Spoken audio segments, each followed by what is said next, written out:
Hi hello friends, എല്ലാ കൂട്ടുകാർക്കും ഷാൻവി വ്ളോഗിൻ്റെ പുതിയൊരു വീഡിയോയിലേക്ക് സ്വാഗതം. ഇന്നത്തെ നമ്മുടെ വീഡിയോ എന്ന് പറഞ്ഞിട്ട് ബിഗോണിയ പ്ലാന്റ് കെയറിനെ പറ്റിയിട്ടാണ്. അപ്പോൾ ഇതാണ് നമ്മുടെ ബിഗോണിയ. നമ്മൾ പോട്ടിൽ കുഴിച്ചിട്ടിട്ടുണ്ടായിരുന്നു.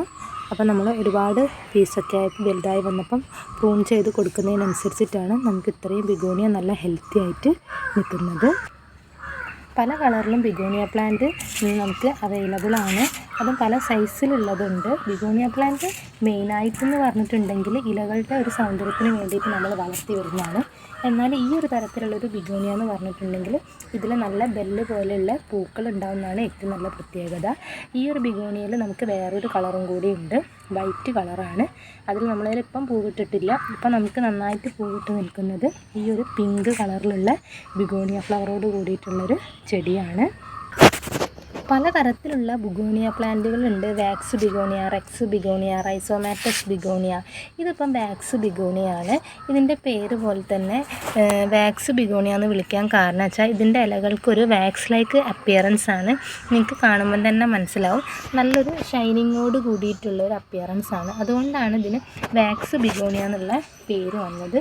ഈ ബിഗോണിയ തന്നെ ഈ പൂക്കൾ ഉണ്ടാകുന്ന ബിഗോണിയ അധികം അങ്ങനെ ആരും പൂക്കളേക്കല്ല അതിന് അത്യാവശ്യം നമ്മൾ ഇമ്പോർട്ടൻസ് കൊടുക്കുന്നത്, അതിൻ്റെ ഇലകൾക്കുള്ളൊരു ഭംഗിയാണ്. പക്ഷേ ഈ ഒരു ബിഗോണിയ എന്ന് പറഞ്ഞിട്ടുണ്ടെങ്കിൽ പൂക്കൾ നല്ല ഭംഗിയിൽ ബെല്ല് പോലെ തൂങ്ങി കിടക്കുന്നുണ്ട്. അതുകൊണ്ട് ഇതിൻ്റെ പൂക്കൾക്ക് അത്യാവശ്യം ഇമ്പോർട്ടൻ്റ് ഒക്കെ തന്നെയാണ്. ഇതൊക്കെ നമ്മൾ പോട്ടിലാക്കിയിട്ടാണ് കുഴിച്ചിട്ടുള്ളത്. ചെറിയ ചെറിയ പോട്ടുകളാണ്. അതുപോലെ തന്നെ ഗ്രോ ബാഗ് ഉണ്ട്, ചെറിയ പ്ലാസ്റ്റിക് ബോട്ടിലുകൾ, അങ്ങനത്തെ ഒക്കെയാണ്. ടെറസിൻ്റെ മുകളിലാണ് നമ്മളിത് നട്ട് കൊടുത്തിട്ടുള്ളത്. അത്യാവശ്യം വെയിലും അതുപോലെ തന്നെ ഷെയ്ഡും ആഗ്രഹിക്കുന്ന ഒരു ചെടി കൂടിയാണ്. ഓവർ വെയിലത്തൊക്കെ വെച്ചിട്ടുണ്ടെങ്കിൽ പെട്ടെന്ന് ഇലകളൊക്കെ കരിഞ്ഞു പോകാനുള്ളൊരു ചാൻസ് ഉണ്ട്. അതുകൊണ്ട് തന്നെ നമ്മൾ ടെറസിൻ്റെ മുകളിലൊക്കെ വെക്കുകയാണെങ്കിലും ഒരു മിനിമം ഷെയ്ഡുള്ള സ്ഥലത്ത് വേണം വെക്കാൻ വേണ്ടിയിട്ട്. പിന്നെ നമ്മൾ മറ്റൊരു കാര്യം ശ്രദ്ധിക്കേണ്ടത് ഇതിൻ്റെ പോട്ടി മിക്സാണ്. ഒരുപാട് വളങ്ങളൊന്നും ചേർത്ത് കൊടുക്കേണ്ട കാര്യമില്ല. നമ്മൾ ഗാർഡനിങ് സോയിലിൻ്റെ കൂടെ കുറച്ച് ചാണകപ്പൊടിയൊക്കെ ചേർത്ത് കൊടുത്താൽ തന്നെ അത്യാവശ്യം നല്ലൊരു പോട്ടി മിക്സ് ആയിട്ട് തന്നെയാണ്. അത് മതി നമുക്കൊരു പോട്ടി മിക്സ് ആയിട്ട്. ഒരുപാട് വളങ്ങളൊക്കെ ചേർന്നിട്ടുണ്ടെങ്കിൽ നമ്മൾ ഉദ്ദേശിക്കുന്നിടത്ത് ഒരു ഗ്രോത്തും അതുപോലെ തന്നെ അങ്ങനെ വളർന്ന് കിട്ടില്ല. ഇലകളൊക്കെ മഞ്ഞ കളറായിട്ട് വരാൻ തുടങ്ങും. അതുപോലെ തന്നെ നമ്മൾ പോട്ട് മിക്സ് തയ്യാറാക്കുമ്പം ഇതിന് നല്ല നീർവാർച്ചയുള്ള മണ്ണാണ്. നമ്മളെ പോട്ടിൽ ഒരിക്കലും വെള്ളം കെട്ടിക്കിടക്കാൻ പാടില്ല. അങ്ങനെയാകുമ്പം ചെടി പെട്ടെന്ന് ചീഞ്ഞു പോകും. ഈ ചെറിയ ചെറിയ കാര്യങ്ങളൊക്കെ ശ്രദ്ധിച്ചിട്ടുണ്ടെങ്കിൽ നമുക്ക് ബിഗോണിയ ഇതുപോലെ വളർത്തിയെടുക്കാവുന്നതാണ്. ഒരുപാട് പൂക്കളൊക്കെ വിരിച്ചെടുക്കാൻ പറ്റുന്നതാണ്. നമുക്ക് ആദ്യം ഈ ഒരു ചെടീൻ്റെ ചെറിയൊരു പീസ് മാത്രമായിരുന്നു ഉണ്ടായത്. പിന്നെ നമ്മൾ പ്രൂൺ ചെയ്ത് വളർത്തിയിട്ടാണ് നമുക്ക് ഇത്രയും പോട്ടിലുണ്ടായത്. അപ്പോൾ എങ്ങനെയാണ് ഈ ഒരു ബിഗോണിയ ചെടി പോട്ട് ചെയ്യുന്നതെന്നൊന്ന് ഞങ്ങൾക്ക് ചെറുതായിട്ടൊരു വീഡിയോ കാണിച്ചു തരാം. ഈ ഒരു ബിഗോണിയ പ്ലാന്റ് നമ്മളൊന്ന് എടുത്തിട്ട് വേറൊരു പോട്ടിലേക്ക് മാറ്റി വെച്ച് കൊടുക്കുന്നതെന്ന് കാണിച്ചു തരാം. ഈ ഒരു പ്ലാന്റാണ് നമ്മൾ പോട്ടൊന്ന് മാറ്റി നടുന്നത്. കാരണം നമ്മൾ ചെറിയൊരു കഷ്ണമായിരുന്നു നട്ടിട്ടുണ്ടായിരുന്നു ചെറിയൊരു പോട്ടിലേക്ക്.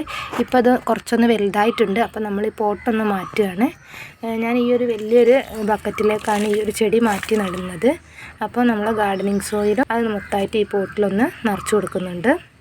അപ്പോൾ നമ്മൾ ഈ ഒരു പോട്ടൊന്ന് ആ ചെടി സെപ്പറേറ്റ് ചെയ്തെടുക്കുന്നുണ്ട്. നോക്കിയാൽ തന്നെ മനസ്സിലാവും നല്ലോണം വേരുകളൊക്കെ വന്നിട്ടുണ്ട്. കഴിഞ്ഞ് വെച്ചതിന് ശേഷം നമുക്ക് പാർഷ്യലായിട്ട് വെയിലുള്ള സ്ഥലത്തേക്ക് മാറ്റി വെക്കാം. ബാക്കിയുള്ള ഭാഗത്തും കൂടി ഞാൻ കുറച്ച് മണ്ണിട്ട് കൊടുക്കുന്നുണ്ട്. ഈ ചെടീനെ നന്നായിട്ടൊന്ന് ഫിക്സ് ചെയ്ത് വെക്കാം നമുക്ക് ഇതിലേക്ക്. നമുക്ക് കുറച്ച് വെള്ളം കൂടി ഞങ്ങൾ ഒഴിച്ചു കൊടുത്തിട്ടുണ്ട്.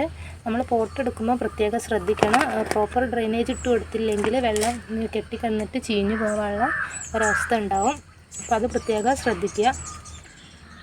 അപ്പോൾ നമ്മുടെ ബിഗോണിയ കെയറിനെ പറ്റിയിട്ട് ഇത്രയൊക്കെ ഉള്ളൂ പറയാനുള്ളൂ. അപ്പോൾ നമ്മുടെ ഈ ചെറിയ വീഡിയോ ഇഷ്ടമായി വിചാരിക്കുന്നു. നമ്മളെ ഈ ടിപ്സൊക്കെ നിങ്ങളൊന്ന് ഫോളോ ചെയ്ത് വെക്കുക. അതുപോലെ ആകുമ്പോൾ നിങ്ങൾക്ക് ഇതുപോലെ നിറച്ചും പൂക്കളൊക്കെ വിരിച്ചെടുക്കാൻ പറ്റും. അപ്പം പുതിയൊരു വീഡിയോ ആയിട്ട് നമുക്ക് കാണുന്നവരെ എല്ലാ കൂട്ടുകാർക്കും ബൈ ബൈ.